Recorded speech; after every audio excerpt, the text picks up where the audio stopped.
पूरी बात सुनते हैं, पूरी बात सुन लीजिए, आप पूरी बात सुनिए, आप पूरी बात सुनिए, अभी आप पूरी बात सुन लीजिए। सवाल हो गया आपका? नहीं, सवाल नहीं, सवाल हो गया आपका। मेरे से जो सवाल, ये दूसरा सवाल है आपका गठबंधन का। आपने क्या बोले, एमआईएम के साथ क्यों नहीं जा रहे, बीजेपी को रोकने के लिए? नहीं चाह रहे सर, नहीं तो पहले आप जवाब सुनो हमारा, आप सवाल ही सुनना चाह रहे, इसका मतलब। बैरिस्टर असदुद्दीन ओवैसी साहब का बड़ा एहतराम है, उनकी सलाहियतों का बड़ा एहतराम है, उनकी क़यादत का बड़ा एहतराम है, लेकिन उनके आजू बाजू के लोग उनको मिसगाइड कर रहे हैं, वो ना हो, वो साथ में आए ऐसी ताकतों के जो बीजेपी को रोक सकते हैं। आज आप जुल्म के खिलाफ में धर्म और जात देखकर फैसला लेने वाले हो तो आप अगले मजलूम हो, ऐसा नहीं है। आप अगले, जब औरंगाबाद के पस मंज़र में बात होगी तो औरंगाबाद में जिनको हमने, हमारी कौम ने चुनकर दिया है, हिसाब उनसे मांगा जाएगा। तो ये वो बुज़दिल क़यादत है जो आज ईडी की बंदूक सामने आ गई तो उनको संजय राउत जा सकते तो मैं क्यों नहीं बोल के फिर वो तैयार हो गए बीजेपी में जाने को। बीजेपी को चलो वंचित तो नहीं हो सकती, तो हमारी तो वही सवाल है ना, तो कौन है आज? तो फिर आप कांग्रेस रोक नहीं, 2014 हो गया, 2019 हो गया, आप कांग्रेस के साथ क्यों नहीं? अरे तो बीजेपी को रोकने की तर्ज पे आने को तैयार रहे ना। आपको मैं ये बता रहा, यही सुनिए। अरे हम तो कह रहे ना, हम जिनके साथ आपका गठबंधन था, आपने उनके साथ, और हम तैयार हैं। हमने डिक्लेयर किया, बाला साहब ने कई प्रेस कॉन्फ्रेंस में कहा है कि शिवसेना हमको मोटरसाइकिल पे घुमा के कर रहे हैं। आप जैसे बता रहे जिला अध्यक्ष हमने कह दिया था कि हमको रोकने के लिए हमको कंप्रोमाइज करना है, यहाँ पर आप कंप्रोमाइज नहीं करे सर। अगर शिंदे सेना के साथ नहीं जाएंगे, उद्धव ठाकरे की शिवसेना और कांग्रेस, ये दो पार्टियां अगर ईमानदारी से कह रही हैं कि इनको बीजेपी के खिलाफ, सभी गलत है, वंचित बहुजन, हमने कहा था सब गलत है, आप वही हमने कहा था, हम तो अगर वो गलत है तो हम उनके साथ जाने को तैयार नहीं होते ना। सभी गलत है, सिर्फ वंचित बहुजन। आप लोग देख रहे हैं औरंगाबाद अपडेट्स, मैं हूं अल्ताफ हुसैन। जब जब हमने देखा है कि कहीं से इंडिया हो और इंडिया के अंदर कहीं से भी कुछ भी ऐसे मसले पेश आते हैं या ऐसी चीज़ें सामने आती है तो एक आवाज़ सामने आती है। वंचित बहुजन अघाड़ी की तरफ से हमेशा प्रकाश अंबेडकर साहब की आवाज़ें अक्सर सामने आई है। ऐसी जगहों पर हमने देखा है कि जहां पर कुछ कहीं से आवाज़ें नहीं आ रही तो वहां प्रकाश अंबेडकर की आवाज़ आती है, और उसके बाद अगर कोई वंचित की तरफ से आवाज़ आई तो वो फारूक अहमद साहब, वंचित बहुजन अघाड़ी के प्रवक्ता है, राष्ट्रीय प्रवक्ता है, नांदेड़ से आते हैं, आज औरंगाबाद आए हैं, इनसे हम बात करेंगे कुछ मामले में। सर वेलकम आपका औरंगाबाद अपडेट्स के अंदर। सीधा सवाल सर ये रहेगा कि हमने जब जब देखा है कि जहां पर किसी की आवाज़ नहीं आई, लोगों को इंतजार रहा किसी भी मुद्दे पर, वहां पर एक आवाज़ सामने आई, फारूक अहमद, नांदेड़ से आवाज़ आती है, चाहे औरंगाबाद के नाम को लेकर हो या उसके अलावा दिगर हो, अभी हाल ही में पॉपुलर फ्रंट के मामले में हो, सारी चीज़ें आपकी सामने आई हैं। सर सबसे पहला मेरा सवाल ये रहेगा, वंचित बहुजन अघाड़ी अभी इस वक्त जो स्टेटस देखा जा रहा है कि बहुत सारी पार्टी आपसे मिलने औरंगाबाद के अंदर आपसे खुसूसन मिलने आती है, काफ़ी लोग आपके पास में आ रहे हैं, लेकिन औरंगाबाद के इलेक्शन को देखते हुए बहुत ज़्यादा देखा था कि आपकी तरफ से भी कुछ बातें आई थी कि इलेक्शन नहीं करवाया जा रहा है, और जैसे प्रभाग का भी इशू चल रहा है, उस मामले में आप क्या कहेंगे सर? देखिए, सबसे पहले तो आपका बहुत बहुत शुक्रिया कि आप एक मीडिया का बहुत ही बुलंद और बेबाक मीडिया चैनल के तौर पे औरंगाबाद ही नहीं तो पूरे मराठवाड़ा में आपको जानने और मानने वाले लोग हैं, और आपके जैसे चैनल ने ये नोटिस किया है कि जब जुल्म होता है तो मजलूमों के हक़ में कोई आवाज़ आए ना आए, लेकिन आली जनाब प्रकाश अंबेडकर साहब की आवाज़ उठती है और वो तमाम मजलूमों के हक़ में अपनी बात रखते हैं। तो उसके लिए पहले तो आपका बहुत बहुत शुक्रिया, और आवाम का भी शुक्रिया, क्योंकि आवाम भी उसको नोटिस करती है, सुनती है, मानती है, तो इसलिए ये बहुत अच्छी पहल है मुझे लगता है। दूसरी बात, इस पे एक सवाल ये भी है कि कौम और मुल्क के हक़ में मजलूमों के साथ खड़ा होना, उनके संवैधानिक दस्तूरी हकूक़ के लिए उनकी आवाज़ बन के सामने आना और उनकी लड़ाई को लड़ना, उसी को हम क़यादत कहते हैं। लेकिन अब मैंने देखा कि बाज़ लोगों के बारे में सोशल मीडिया पे लिख के आया ना कि किसी ने कहा कि ये फ़लाँ साहब क्यों नहीं बोल रहे, फ़लाँ साहब क्यों नहीं बोल रहे, तो उनके ही साथ के लोगों ने ये लिखा है, मुझे कुछ स्क्रीनशॉट आए, उन्होंने कहा कि भाई शुक्र मानो कि उन्होंने नहीं बोला, अगर वो बोलते तो फिर आज 100 को पकड़े तो 1000 को पकड़ते। तो मुझे लगा ये बात का एहसास अगर आपको हो रहा है तो आप उसको क़यादत कैसे मान सकते हैं? क़यादत तो वो है कि हमारे हर बुरे दौर में, हर बुरे हालात में जो हमारे बाजू खड़े रहे। तो आपको इस बात की बेदारी आ गई है कि ये क़यादतें कुछ ख़ास वक्त पे काम आ सकती है, लेकिन बुरे हालात के वक्त काम नहीं आ सकती। तो हम ऐसी क़यादतें भी चुने ना जो हर हाल में हमारे लिए आवाज़ उठाती हो, हर हाल में जिनकी बात करने से हमको ताकत मिलती हो, और हमको इंसाफ मिलता हो। तो इसके ऊपर भी थोड़ा गौर फिक्र होना चाहिए। और रही बात अभी के औरंगाबाद के इलेक्शन को लेकर, जितना औरंगाबाद के इलेक्शन को लेकर वंचित बहुजन आघाड़ी कुल इलेक्शन को लेकर इलेक्शन कमीशन के साथ डायलॉग करने का, उनकी गलतियां बताने का काम जिस तरीके से वंचित बहुजन आघाड़ी ने किया और कर रही है, पिछले 2 साल में कम से कम 4 से 5 बार हमने इलेक्शन कमीशन को मेमोरेंडम दिया है कि आप गलत कर रहे हो, ये संविधान के दायरे में नहीं है, ये करना चाहिए, ये नहीं करना चाहिए। तो ये सारी चीज़ें इलेक्शन कमीशन से रब्ता कायम करने का काम हम कर रहे हैं, जमहूरी तरीका है, कर रहे हैं। ज़रूरत पड़ेगी तो हम रास्तों पे उतर के भी मुजाहरा करेंगे और एहतजाज करेंगे। लेकिन औरंगाबाद के इलेक्शन और बम्बई के इलेक्शन, ये उन सियासी पार्टियों को अपने वजूद की वजह बनानी है, या उनको लगता है उनका वजूद बनेगा या बिगड़ेगा, वो अपने फ़ायदे के लिए औरंगाबाद की आवाम को जमहूरियत के अंदर भी डिक्टेटरशिप में ढकलने का काम कर रहा है। क्योंकि पैसा तो आ रहा है, डेवलपमेंट तो हो रहा है, लेकिन पब्लिक ने, लोगों ने चुन के दिए हुए नुमाइंदों के जरिए होना चाहिए, जमहूरी तरीके से होना चाहिए। तो ये क्या हो रहा है, नौकरशाह के जरिए हो रहा है, और इसके अंदर धांधली होने के भी इम्कानात हैं। तो ये सिस्टम बहुत अच्छा नहीं है जमहूरियत के लिए, इसलिए चुनाव जल्द होने चाहिए और उसको लेकर भी हमारी मीटिंगें चल रही है। और मैंने पहले भी आपको बताया, इंशाल्लाह इसके ऊपर एक ज़ोरदार आंदोलन, एहतजाज भी वंचित बहुजन आघाड़ी के जरिए इंशाल्लाह होने वाला है। अच्छा सर, महाराष्ट्र को लेकर जब बात होती है, आप महाराष्ट्र के पूरे इंडिया के आपको प्रवक्ता बनाया गया है, राष्ट्रीय प्रवक्ता आपको बनाया गया है। एक सवाल प्रदेश प्रवक्ता, ठीक है, प्रदेश प्रवक्ता है। बिल्किस बानो के ऊपर हमने देखा है कि कोई पार्टी ने आवाज़ नहीं उठाई, लेकिन वंचित बहुजन आवाज़ की तरफ से आवाज़ उठी बिल्किस बानो को लेकर। उस केस के मामले में सर कुछ, अगर आपके पास कुछ मालूमात ऐसी हो, जो बिल्किस बानो का जो केस सामने आया उसको लेकर, अगर जनता के आपके पास कुछ ऐसी बातें हो जो जनता के सामने आए, आपको क्या लगता है सर कि क्या उसको इंसाफ मिला है बिल्किस बानो को जिस तरीके से इंसाफ मिलना चाहिए था? नहीं, पीछे एक इंटरव्यू में मैंने कहा था कि इस मुल्क के अंदर हैदराबाद में एक बच्ची के ऊपर बलात्कार का इल्ज़ाम लगा था और वो 3 या 4 नौजवानों को पुलिस ने इनकाउंटर कर दिया था। तो बलात्कारियों को ऐसे ही सज़ा देनी चाहिए बोलकर जो लोग सामने आए थे, यहाँ पे बलात्कार साबित हुआ, उसमें बलात्कार साबित नहीं हुआ था, खाली पुलिस ने पकड़ा था शक के बिना पे, और इसमें बलात्कार साबित हो गया और अदालत ने उनको सजा दे दी। और जिनको मरने तक की सजा दी गई थी, उनको 11 लोगों को बाहर लाया गया और उनको टीका और फूल डाले गए। ये तो बड़ी दर्दनाक, अफसोसनाक बात है, गमो गुस्सा दिलाने वाली बात है। लेकिन तेलंगाना के वो अंकिता नाम की जो भी नाम है, वो बच्ची के जो भी रेप का इल्ज़ाम वालों को एनकाउंटर करे, जो कि कानूनी तरीका नहीं है। ये अदालती इंसाफ के जरिए होना चाहिए, उनको फांसी क्यों नहीं होती? लेकिन पुलिस को अधिकार नहीं है कि तुम खाली इल्ज़ाम होगा तो किसको शूट आउट कर दो। कल किसी के बच्चे थे, आने वाले कल आपके बच्चे भी हो सकते हैं, इसलिए हम ये तरीके को सपोर्ट नहीं कर सकते। लेकिन आवाम ने किया था, सभी समाज के लोगों ने किया, कहा कि ऐसे ही होना चाहिए। उन लोगों को वहाँ गुस्सा आया था, यहाँ नहीं आया, क्यों नहीं आया? बिल्किस बानो का मजहब देखकर। राजस्थान में मेघवाल नाम के एक दलित छात्र के साथ में पिटाई से वो मर गया, तो लोगों को गुस्सा नहीं आया। क्यों? इसलिए कि वो किसी खास जाति का है। अगर आप जुल्म के खिलाफ में धर्म और जात देखकर फैसला लेने वाले हो, तो आप अगले मजलूम हो, आप अगले टारगेट हो। बहुत जल्द आपके ऊपर भी होने वाला है, आप भी मजलूम होने वाले हो फिर। इसलिए कभी भी इंसाफ और नाइंसाफी, जुल्म और जालिम के मामले का फैसला लेते वक्त किसी के मजहब की बुनियाद नहीं हो सकती, किसी की ज़ात की बुनियाद नहीं हो सकती, किसी की ज़ुबान की बुनियाद नहीं हो सकती। इंसान पे जुल्म हो रहा है तो तमाम इंसानियत रखने वालों को उसके खिलाफ खड़ा होना चाहिए। और आज अभी इस वक्त कैंपेनिंग चालू है महाराष्ट्र में। वंचित बहुजन आघाड़ी ने चीफ जस्टिस ऑफ इंडिया को एक मेमोरेंडम लिखा है, और वो मेमोरेंडम लेके वंचित के लोग, महिला आघाड़ी और फादर बॉडी मिलकर दस्तखती मुहिम हर जिले में कर रहे हैं। शायद आपके औरंगाबाद में भी शुरू हो गई या हो रही है। तो सभी समाज के लोगों ने इसमें हिस्सा लेना चाहिए। बिल्किस बानो महज एक मुस्लिम है, ये सोचोगे तो कल कोई भी महिला सुरक्षित नहीं है, कोई महिला सुरक्षित नहीं है। महिलाएं इस देश के अंदर सबसे ज्यादा मजलूम रही है।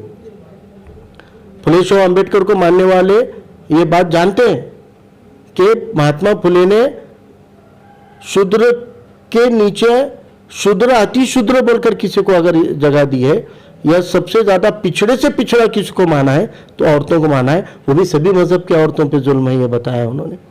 तो एक औरत के ऊपर अगर ये जुल्म होता है तो उसकी आंसुओं का हिसाब हमको देना पड़ेगा, और उसके आंसुओं का हिसाब अगर हम नहीं देंगे, उसके आंसुओं के हक में नहीं खड़े रहेंगे, तो उसकी आंसुओं की धारा ने इस मुल्क की जमहूरियत, इस मुल्क का संविधान, इस मुल्क में सम्मान से जीने का, पूरे वक़ार से जीने का जो हक है आपका, ये बह जाएगा, और इस बहाव में आप भी साबित नहीं रहोगे। इसलिए मुझे लगता है कि ऐसी मुहिम के अंदर, इस एहतजाज के अंदर लोगों को सामने आना चाहिए। सर, हमने ऐसा देखा है कि अक्सर एक चीज़ देखने को मिलती है कि आप हमेशा जो है अशोक राव चौहान साहब को जो है टारगेट करते हैं, तो लोगों की कई ऐसे हमारे पास सवाल थे कि क्या आप पर्सनल किसी वजह से उनको अक्सर टारगेट करते रहते हैं, या फिर सियासी तौर पे आपको लगता है कि वाकई में कहीं ना कहीं वो कुछ ऐसे गलत कर रहे हैं जिसकी वजह से आप उनको हमेशा टारगेट करते रहते हैं? नहीं, देखिए, और भी एक दो नाम आए हैं तो आप समझ सकते हैं मैं किसका नाम की तरफ जा रहा हूँ। बहुत सारे लोग जो है सवालात में एक बार अक्सर करते हैं कि आप हमेशा 2-3 लोगों को टारगेट लेकर ही बात करते हैं महाराष्ट्र के अंदर। नहीं, ऐसा नहीं है।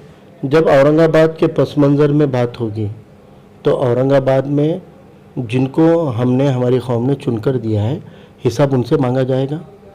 जब नांदेड़ में बात होगी या महाराष्ट्र की कांग्रेस की बात होगी तो महाराष्ट्र के कांग्रेस के एक आला नेता बोलकर नांदेड़ के और मराठवाड़ा के जो अपने आप को 7-12 होल्डर मानते हैं, तो वो मालक मानते हैं ना, तो फिर हिसाब भी उनको ही मांगा जाएगा।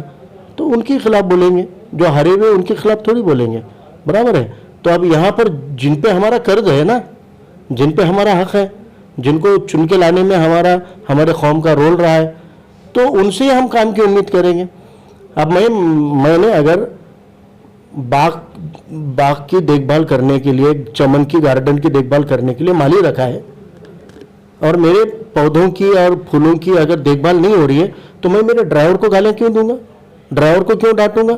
मालिक को ही डांटूंगा कि भाई तेरे को इसके लिए चुन के दिया ना मैंने, तो फिर वो काम क्यों नहीं कर रहा है तू? पहली बात तो ये है। दूसरी बात है कि देखो, अशोक चौहान इतनी डुप्लीकेट क़यादत है। आज ईडी की बंदूक उनके माथे पे लगा दी, आम जुबान में ईडी की बंदूक उनके कानपट्टी पे रख दी, तो वो बीजेपी में जाने को तैयार हो रहे हैं, और उन्होंने अभी तक इनकार नहीं किया। कई महीनों से खबरें चल रही है और वो ये बोल रहे नहीं, मैंने अब तक फैसला नहीं लिया। इसका मतलब है कि आप जाने के लिए मजबूर हो। तो ये वो बुज़दिल क़यादत है जो आज ईडी की बंदूक सामने आ गई, तो उनको संजय राउत जा सकते तो मैं क्यों नहीं बोल के फिर वो तैयार हो गए बीजेपी में जाने को। तो मुझे ये कहना है कि यही वजह से इन्होंने पिछली लोकसभा में, विधानसभा में हारने का, पार्टी को हराने का, क्योंकि प्रदेश अध्यक्ष थे, पार्टी को हराने का भी बीजेपी से समझौता नहीं किया होगा क्या? आज मुझे बोलो कि ये एकनाथ शिंदे, फडणवीस की जो नाजायज़ तरीके से, यानी सियासी जायज़ नाजायज़ बगावत करके वगैरह जो उन्होंने गवर्नमेंट बनाई, चलती हुई गवर्नमेंट को तोड़कर, इसके खिलाफ जब कॉन्फिडेंस वोट पास करने की बारी आई थी, तो अशोक चौहान, नांदेड़ के 2 MLA, विलासराव देशमुख का लड़का सुशील कुमार शिंदे की बेटी, यानी ये कांग्रेस के 11 MLA गैर-हाज़िर रहे। 166 के मुखालिफ में 99 लोग खाली मुखालिफ थे। अगर अशोक चौहान वहाँ चले जाते तो 99 से 100 वोट तो होते खिलाफ, 2 आंकड़े से 3 आंकड़े होते। 11 लोग चले जाते तो 110 लोग, 166 के खिलाफ 110 लोग तो होते। ये क्यों एब्सेंट रहे? MLC के अंदर इनके ही पैनल में, इनके ही वोटों से एक चुन के आता, लेकिन दूसरा पिछड़े समाज का आदमी चुन के नहीं आता, क्योंकि उसको वोट किए, लेकिन पिछड़े समाज के आदमी को वोट करने के बजाय बीजेपी, शिवसेना के जो भी मुखालिफ वालों को वोट करके उसको जीता है। तो ये खिलाफ वोट करने वाले कौन है? यही लोग हैं ना। तो तुम अगर ये समझ रहे होगे कि आवाम बेवकूफ़ है, नहीं समझ रही है, तो आवाम भोली है, बेवकूफ़ नहीं है, तो इनके खिलाफ तो आवाज़ उठेगी। और हम हक के लिए आवाज़ उठाने के लिए समाजी ज़िंदगी में आए वाले। हमको कोई अच्छा बोलता है कि बुरा बोलता है उसके लिए नहीं आए ना, लोगों को खुश करने की जिम्मेदारी नहीं ली है ना। हम कोई गायक या मुजरा करने वाले नहीं है कि जो तुम्हारे को खुश करने के लिए, तुम्हारे कानों को मिठास दिलाने के लिए थोड़ी बात करेंगे।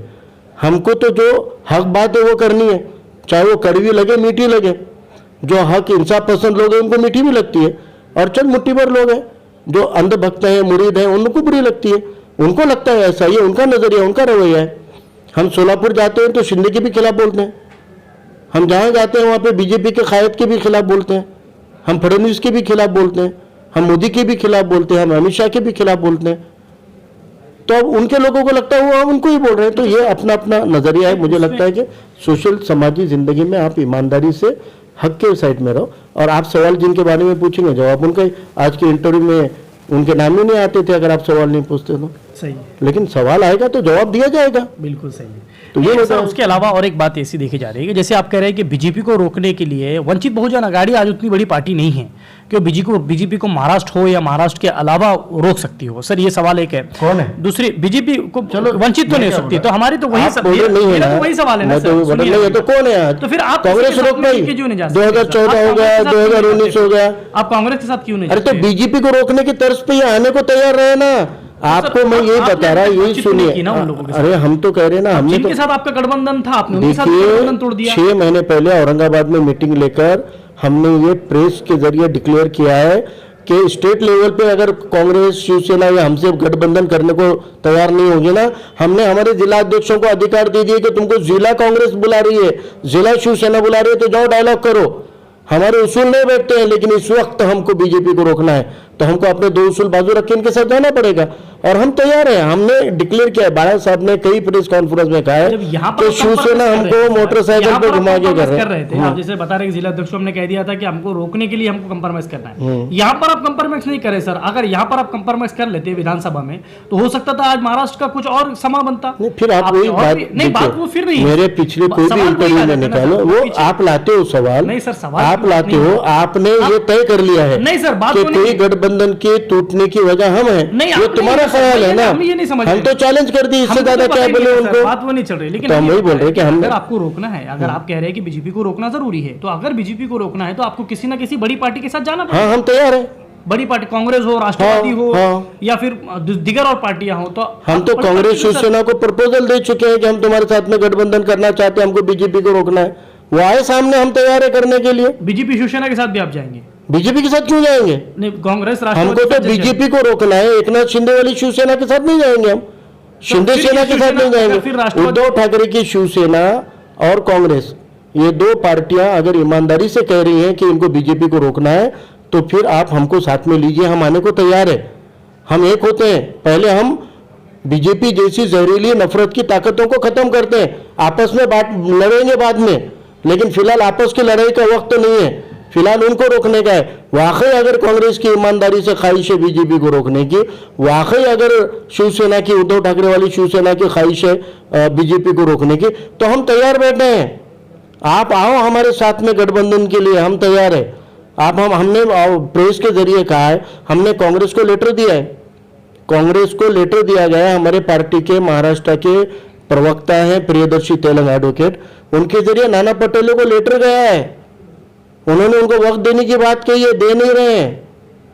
हमारी तरफ से लेटर गया, हमारी तरफ से प्रपोजल गया है। हमने शिवसेना को प्रपोजल, खुद बाला साहब ने प्रेस में कहा है कि हमने कांग्रेस और शिवसेना दोनों को प्रपोजल दिया है। वो आगे आए, हम बात करने के लिए तैयार है, और वो आएंगे तो हम साथ में लेने तैयार है आज उनको। अगर चलिए आज ये शिवसेना 2 हो चुकी है, आप अगर कल को कोई और एक नया मोड़ आता है सियासत के अंदर, अगर फिर से राष्ट्रवादी 2 हो जाए या शिवसेना 2 हो जाए या कांग्रेस 2 हो जाए, फिर आप क्या करेंगे? उनके साथ रहेंगे या फिर उनके साथ छोड़ देंगे? फिर नहीं, आप जो कहेंगे कि इंसाफ वो गलत पसंद है। है, जो इंसाफ पसंद लगेगा, जो सेक्युलर वैल्यू की, जो आप बीजेपी कहते के हैं कि खिलाफ सभी गलत लगेगा। है, वंचित बहुजन हमने अघाड़ी कहा सही। कहा सब गलत है? आप वही हमने कहा वही बात हम हो रही तो है ना। अगर वो गलत है तो हम उनके आप- साथ जाने को आप तैयार कहते नहीं हैं होते कि ना। सभी गलत है, सिर्फ वंचित बहुजन हम अघाड़ी क्या सही कह रहे हैं, हम आप ये कांग्रेस कहते के हैं। साथ जाने को तैयार है, शिवसेना के साथ जाने को तैयार है, लेकिन किस लिए जाने को तैयार है? बीजेपी को रोकने के लिए। और बीजेपी को रोकने के लिए साथ जाने को तैयार है, इसका मतलब ये नहीं है कि हम गिर पड़ के जाएंगे। हम हमारे पूरे रिस्पेक्ट के साथ जाएंगे। आपको हमारी जरूरत है, जरूरत दोनों की होनी चाहिए ना, दोनों की जरूरत होनी चाहिए, वरना आदमी पेट भरने के बाद रोटी में भी डिजाइन बनाने लग जाता है ना। बच्चों में देखा है, पेट भर गया तो फिर वो रोटी में कबूतर बनाएगा, चांद बनाएगा, तारा बनाएगा, तो पेट भरने की निशानी है। आप अगर भूख लगी है और हम अगर कद्र कर सकते हैं रोटी की, तो फिर हम सर, फिर रिस्पेक्ट आप- से लो, हम आप आने को अगर तैयार हैं। दूसरी पार्टी अगर आपके साथ नहीं आती, कांग्रेस अगर आपके साथ नहीं आती है, शिवसेना नहीं आती है, राष्ट्रवादी नहीं आती है, एमआईएम आप सपोज पकड़ लो, फिर आप कहेंगे कि मैं उधर आ गया हूं, लेकिन सर पार्टी है उसको तो देखना पड़ेगा। अगर उनके साथ आप नहीं जाते तो वंचित फिर अलग अगर ईमान लगेगी। बीजेपी को रोकना नहीं चाह रही ना। नहीं ना सर, ऐसे कैसे? वो अरे वाह वाह, इसलिए तो आपके देखो साथ मैं नहीं बोल रहा भैया, मैं तो नहीं बोल रहा, हमने तो वही बोला आपको कि ये रोकना चाहते थे तो टूटते नहीं थे, अकेले लड़ते नहीं थे। अभी मैं नहीं बोल रहा हूँ, मुझे यूपी से वही बात आ रही है, बिहार से वही बात। सुनो, आप देखो पूरी बात सुनते पूरी बात सुनो, सुन लीजिए आप पूरी बात सुनिए, आप पूरी बात सुनिए, अभी आप पूरी बात सुन लीजिए। सवाल हो गया आपका? नहीं, सवाल नहीं, सवाल हो गया आपका। मेरे से जो सवाल, ये दूसरा सवाल है आपका गठबंधन का। आपने क्या बोले, एमआईएम के साथ क्यों नहीं जा रहे, बीजेपी को रोकने के लिए? नहीं चाह रहे सर, नहीं तो पहले आप जवाब सुनो हमारा। आप सवाल ही नहीं सुनना चाह रहे। इसका मतलब गठबंधन जो गठबंधन होता है वो जो है किसी आधार पर होता है। हो सकता है आपकी सीटों के ऊपर से कुछ हो या ना हो, क्या हुआ है वो जाने, ऊपर वाला जाने, उसकी वजह से गठबंधन टूट गया। लेकिन इख्तिलाफात तो आपके रहे, जो नए रहे ना रहे, उसके बगैर तो काम भी नहीं चलता। लेकिन आपको ये डायरेक्टली आप कैसे कह सकते हैं कि बीजेपी उनको जो है, बीजेपी को रोकना नहीं चाहती है? मैं इसलिए कह रहा हूँ क्योंकि पश्चिम बंगाल के पूरे इलेक्शन पे नज़र डालिए, बिहार के इलेक्शन पे नज़र डालिए, यूपी के इलेक्शन पे नज़र डालिए। ये तीनों भी इलेक्शंस के अंदर जो तरीके से इनका नेचर रहा है, इनको कहा, इन्होंने कम ज़्यादा सीटें करना था, ममता के साथ जाना था। कम ज़्यादा सीटें करना था, लालू के साथ जाना था। कम ज़्यादा सीटें करना था, समाजवादी के साथ जाना था। लेकिन वहाँ पे तो उनके खिलाफ ही लड़ेंगे हम। तो फिर आप तय कर लो कि आपको बीजेपी के खिलाफ लड़ना है कि आपको समाजवादी के खिलाफ लड़ना है। वंचित बहुजन आघाड़ी समाजवादी के उसूलों में कभी भी नहीं बैठती है। लेकिन आली जनाब प्रकाश अंबेडकर साहब ने यूपी चुनाव के वक्त ना तो अपने कैंडिडेट दिए, बिल्कुल नहीं दिए, कहा कि हमारा इस वक्त इलेक्शन लड़ना मुनासिब नहीं है, और ये कहा कि इस वक्त बीजेपी को रोकना यूपी में ज़रूरी है क्योंकि वहाँ पर तो सबसे ज़्यादा जहरीला निज़ाम जो वहाँ पे चल रहा है उसको रोकना ज़रूरी है। इसलिए आली जनाब प्रकाश अंबेडकर साहब ने विदाउट कंडीशन समाजवादी को सपोर्ट किया, और जितने भी लोग एडवोकेट प्रकाश अंबेडकर साहब को मानते हैं ऐसे सब लोगों को अपील की थी उन्होंने कि समाजवादी को वोट दे दो। तो हमारा ये कहने का है कि अपनी कुर्बानी देनी पड़ेगी। और इन्होंने चुन के लाए वाले लोग कहाँ चले गए? आज 6 लोग चुन के लाए थे ना कुछ बिहार में, 5 लोग तो चले गए पार्टी छोड़ के। तो कर क्या रहे हो, किसके लिए कर रहे हो आप? हम पहले से कह रहे हैं बैरिस्टर असदुद्दीन अवैसी साहब का बड़ा एहतराम है, उनकी सलाहियतों का बड़ा एहतराम है, उनकी क़यादत का बड़ा एहतराम है। लेकिन उनके आजू बाजू के लोग उनको मिसगाइड कर रहे हैं, वो ना हो, वो साथ में आए ऐसी ताकतों के जो बीजेपी को रोक सकते हैं। आज गुजरात में हो गए हैं, गुजरात लड़ रहे हैं, ठीक है। अब गुजरात में वहाँ पे बीजेपी के खिलाफ, इवन कांग्रेस के भी खिलाफ आम आदमी पार्टी बड़ी ताकत बोल के आ रही, तो गए क्या उसके साथ में बात किए? नहीं किए। तो मुझे ये कहना है कि जो स्टेट में जाते हैं वहाँ पर उनको बीजेपी के खिलाफ वाली पार्टियों के साथ में जोड़ के लेना चाहिए, ठीक है। कम ज़्यादा सीटें होती रहती है साहब, अपनी पार्टी को बढ़ाने के बजाय हमको अभी इस वक्त मुल्क को और संविधान को बचाना, इसलिए हमने यूपी में चुनाव नहीं लड़े। आपको भी क्या ज़रूरत है हर स्टेट के अंदर ही अपने आमदार खासदार आए? तो कहीं ना कहीं तो बीजेपी को रोकने को हम तरजीह देनी चाहिए, और हम देने को तैयार है। महाराष्ट्र में भी हम हर वो पार्टी जो बीजेपी को रोकना चाहती है उसको साथ में लेने को तैयार। सर, फिर यहाँ पर एक बात फिर सामने आती है, आप कहेंगे कि मैं इमाम का प्रवक्ता हूँ, हमेशा लोग मुझे इल्जाम लगाते रहते हैं कि मैं जिसके खिलाफ बोले। सर आप मैं नहीं लगाता, टेसन मेरी बात मैं नहीं लगाता। आप जो बिकता है वो बेचने वाले ना, फिर आप आवाम को अच्छा लगता है आपके ये सवालात, इसलिए आवाम पसंद करती है। आपके इतने आधे घंटे के मुलाकात में 50 मुद्दे पे चर्चा होगी, लेकिन जो थंबनेल बनेगा ना न्यूज का, उसके ऊपर जो फोटो रहेगी वही रहेगी जो आपका माल बेच सकती है। हाँ, तो वो तो खैर आपका प्रोफेशन है। आपने और जैसे कहा कि इमाम ने उनके साथ जाना चाहिए था, जैसे मैंने आपको कहा कि आप इनके साथ चले जाइए, आपने कहा कि हम तैयार हैं। नहीं, हम तैयार हैं। आपने कहा कि आप उनके साथ चले जाइए, हम तैयार हैं। जो बीजेपी को रोकने के लिए ईमानदारी से कोशिश करना चाहता है ऐसे हर ताकत के साथ हम जाने को तैयार हैं। जैसे कि आपने कहा कि हमने नाना पटोले को जो है लेटर दिया है, बाकायदा ऑफिशियल लेटर वहां पर गया है, लेकिन उन्होंने कहा कि टाइम चाहिए। हो सकता है कि इमाम की तरफ से भी किसी को लेटर गया होगा या इमाम भी बात करने के लिए तैयार होंगी, लेकिन वो लोग करे ना, मना किसने किया? मैं कहीं इंटरव्यू में कहा है, देखो किसी बिचौलिए की जरूरत नहीं है। बिहार में तो बाला साहब ने खुद प्रपोजल दिया था असद साहब को कि जो हम महाराष्ट्र में नहीं कर पाए असद साहब, वो हम बिहार में कर सकते हैं। वहाँ पर अगर SC ST और माइनॉरिटी को मिलाएंगे तो हम 40% होते हैं, और बहुत हो गए 40% ताकत है बीजेपी को रोकने के लिए। बिहार में हम एक हो जाएंगे तो पीछे पीछे दूसरी पार्टी हमारे पीछे आएगी। ये वीडियो अपील की आपको चाहिए तो मैं देता हूँ, कल चलाओ आप। हो सकता है सर, मैं दो आपको आज देता हूँ आपको, मैं आज देता हूँ। कुछ हो जाए फिर देर आए दुरुस्त आए, चलिए हो सकता है कि तो मैं वही कह रहा कि देखो मजलिस से इत्तेफाक हुए वाला है ना, मजलिस के साथ में युति होने वाली, आघाड़ी होने वाली है। और किस में हुई थी? छोटे भाई बड़े भाई में हुई। तो बिचौलों की जरूरत नहीं है ना, वो डायरेक्ट बात कर सकते हैं ना असद साहब। बीजेपी को रोकने के लिए एक कदम उठा लो ना। की एक बात करते हैं पीएफआई के बारे में सर, जैसे आपके बीच में वीडियो वायरल हुए थे, उस बारे में क्या कहना चाहेंगे आप? देखो, हम इसको किसी एक संगठन का मामला नहीं मानते हैं। हम इसको बीजेपी का मुस्लिम मुखालिफ एजेंडा का प्रोग्राम मानते हैं। हम इसको बीजेपी का संविधान विरोधी और फ्रीडम ऑफ स्पीच, अभिव्यक्ति स्वतंत्र के खिलाफ की लड़ाई मानते हैं। क्योंकि चाहे बात संजू भट्ट की हो जो गुजरात के डीजीपी थे, चाहे तीस्ता सितलवाड़ की हो, चाहे इस वक्त पीएफआई की आड़ में की गई कार्रवाई हो, जो जो हुकूमत के खिलाफ बात करेगा, जो जो हुकूमत के खिलाफ मुंह खोलेगा, हम उनकी आवाज़ दबाएंगे। ये बीजेपी के एजेंडा को हम एक्सपोज करना चाहते हैं। हम बीजेपी के एजेंडा के खिलाफ हैं। हमको लगता है कि आप इसको एक संगठन बोल के नहीं देख सकते, और जो लोग इसको एक संगठन के तौर पे महदूद नज़र से, मुख्तसर नज़र से देख रहे हैं, वो अपना नुकसान खुद करने वाले हैं। कल उनकी भी बारी आने वाली है। बराबर है, किसी भी संगठन से सब लोग सहमत नहीं हो सकते हैं, लेकिन एक संगठन की आड़ में अगर वो एक एजेंडा चला रहे हैं बीजेपी का, उसके खिलाफ खड़ा होना चाहिए। और आली जनाब प्रकाश अंबेडकर साहब ने वो जुर्रत दिखाई, वो क़यादत की ताकत दिखाई।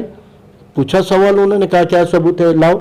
और आज भी हमारा ये स्टैंड है कि अगर ये हुकूमत चाहती है कि इन्होंने बैन अगर किया है, तो जो वजह बताकर बैन किया है वो वजह अगर ये पब्लिक में लाते हैं, ये कह रहे हैं ना कि वो आरएसएस का हेडक्वार्टर उड़ाने वाले थे, नमका ढिमका जो भी बोल रहे हैं, वो वजह सामने लाओ, उसके सबूत लाओ, तो हम तुम्हारे बैन को सपोर्ट करेंगे।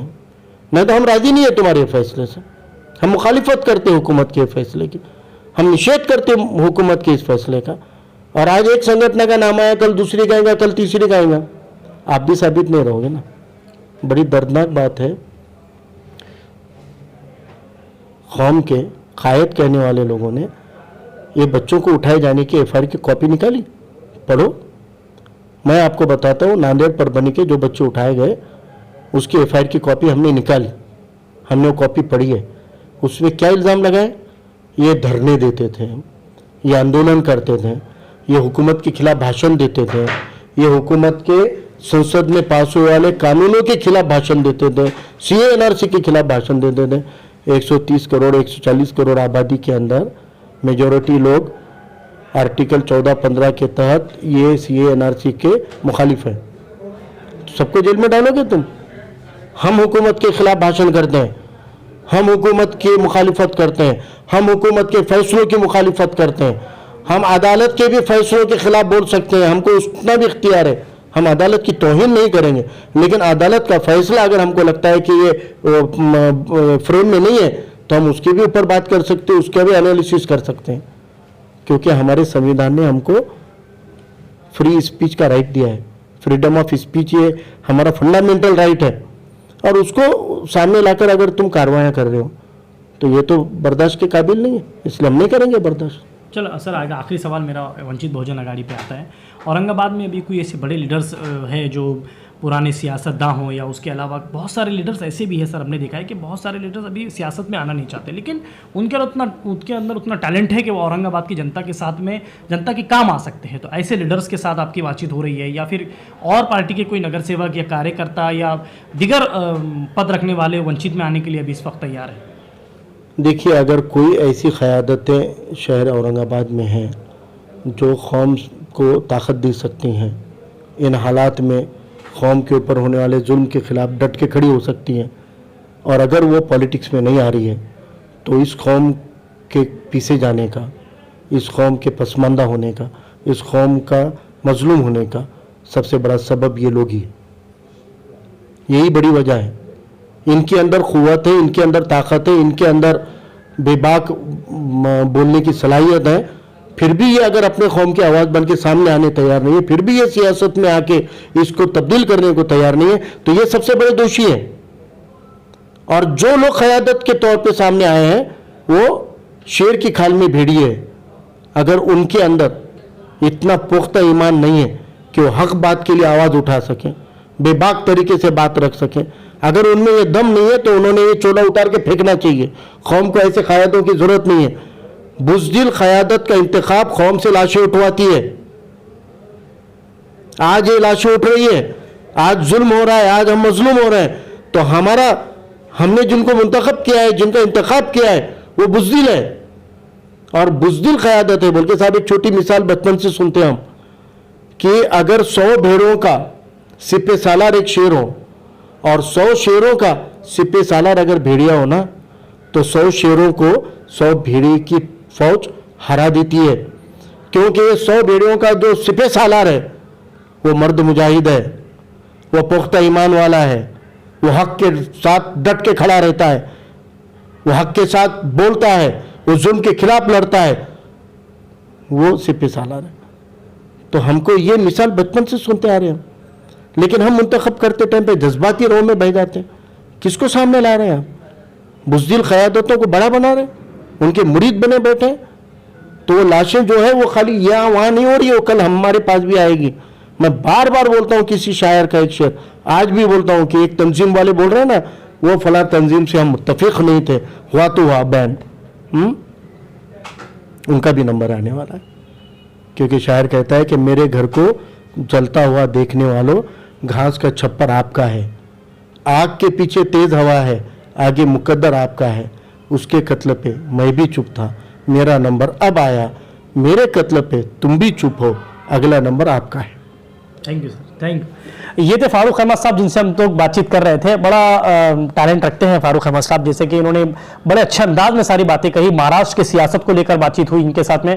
सबसे बड़ी बात इनसे बात कर ये पता चली है कि जो जैसा कि सियासत जो चल रही है, वंचित बहुजन आघाड़ी सबके साथ चलने के लिए तैयार है, लेकिन जैसे नाना पटोले साहब का इन्होंने नाम लिया कि उनके पास लेटर गया हुआ है, उनकी तरफ से कोई भी बातचीत नहीं है। बीजेपी को जैसे इन्होंने टारगेट करते हुए कहा कि बीजेपी को रोकने के लिए वंचित बहुजन आघाड़ी किसी के भी साथ जाने के लिए तैयार है, लेकिन बशर्त यह हो कि वो अपने साफ नियत के साथ में बीजेपी को रोकने के लिए तैयार हो। और जैसे फारूक साहब ने एक बात सबसे अच्छी ये कही है कि वंचित बहुजन आघाड़ी जब जब ऐसे जुल्म होते हैं, प्रकाश अंबेडकर साहब आगे आकर सबसे पहले आवाज उसके लिए उठाते हैं।